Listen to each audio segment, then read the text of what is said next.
मित्र सभी को नमस्कार है। आज के क्लास में आप लोगों का स्वागत है। मित्र आज हम लोग सांची स्तूप के बारे में पढ़ने जा रहे हैं। काफ़ी इम्पोर्टेंट और महत्वपूर्ण प्रश्न है ये, और टॉपिक भी है सांची स्तूप।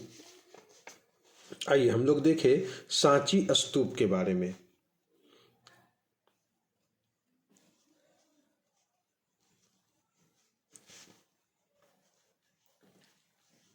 ठीक, सबसे पहले आपको ये जानना है कि सांची स्तूप का जो समय रहा है, इसके निर्माण का जो समय रहा है, सांची स्तूप के निर्माण का समय,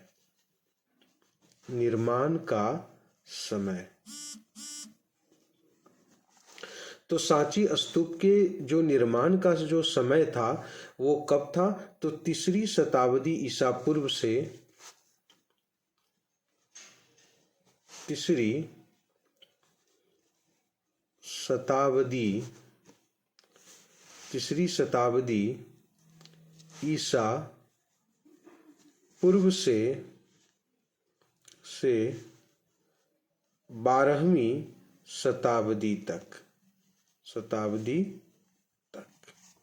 है ना। मतलब बना तो तीसरी शताब्दी में, लेकिन बीच में इसको तोड़ा भी गया। तोड़ने के बाद फिर 12वीं शताब्दी के बीच में इसका जीर्णोद्धार होता है, फिर से इसको रिपेयर किया जाता है, समझे ना। सांची स्तूप का जो निर्माण करवाया था वह कौन थे? निर्माणकर्ता के रूप में अगर हम लोग देखें, निर्माणकर्ता के रूप में देखें तो अशोक, इनका निर्माण किसने करवाया था? महान शासक अशोक ने जो इनका निर्माण करवाया वह कब करवाया? तो तीसरी शताब्दी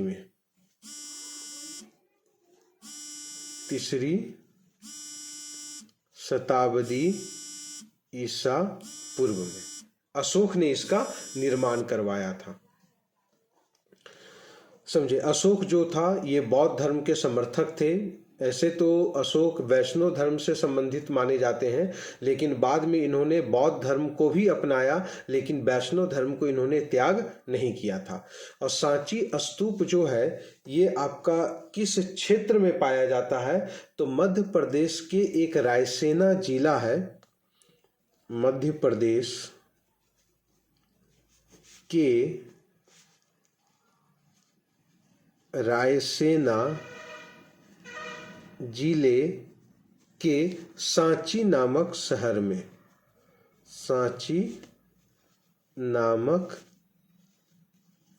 में पाया जाता है मित्र, ठीक है। और ये किस नदी के किनारे है? सांची का जो स्तूप है ये बेतवा नदी के किनारे है, याद रखिएगा। किस नदी के किनारे है? तो बेतवा नदी के किनारे है ये, ठीक है। किस नदी के किनारे? बेतवा किसकी सहायक नदी है? ये यमुना की सहायक नदी है, याद रखेंगे। ये यमुना की सहायक नदी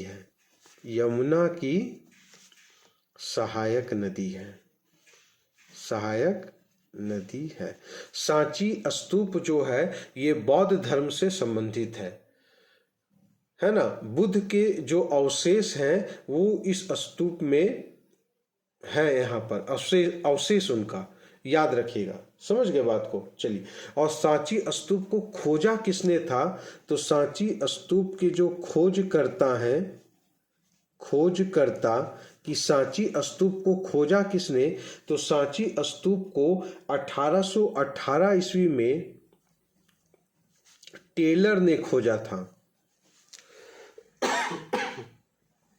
टेलर ने खोजा, है ना। सांची स्तूप को यूनेस्को के द्वारा विश्व धरोहर स्थल के रूप में मान्यता दिया गया है 1989 ईस्वी में।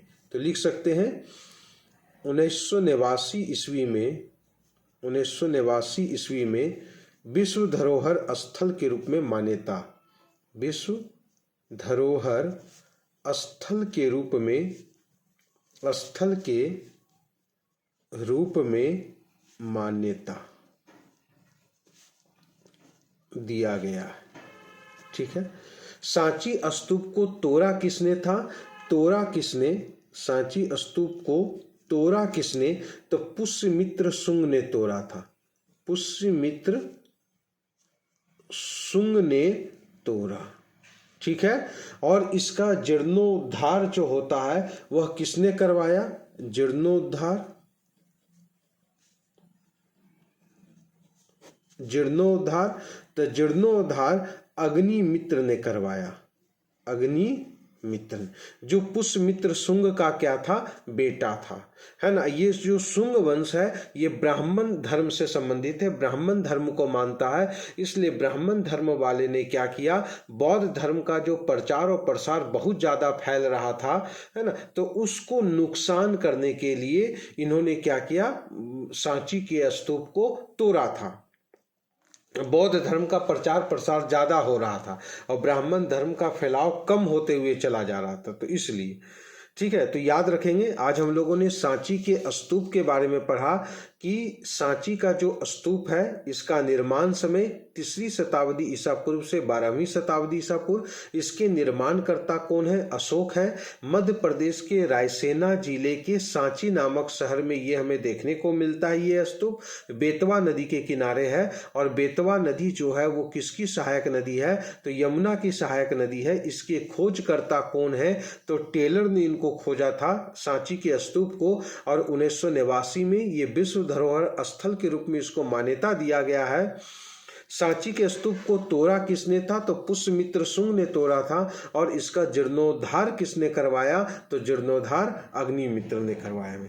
ये हमारा सांची के स्तूप से संबंधित पहला क्लास है। हम लोग दूसरे क्लास में सांची के स्तूप की विशेषताओं के बारे में पढ़ेंगे, सांची के स्तूप की कला और संस्कृति के बारे में चर्चा करेंगे मित्र, ठीक है। आज के क्लास के लिए बस इतना ही रहने दें। जय हिंद, जय भारत।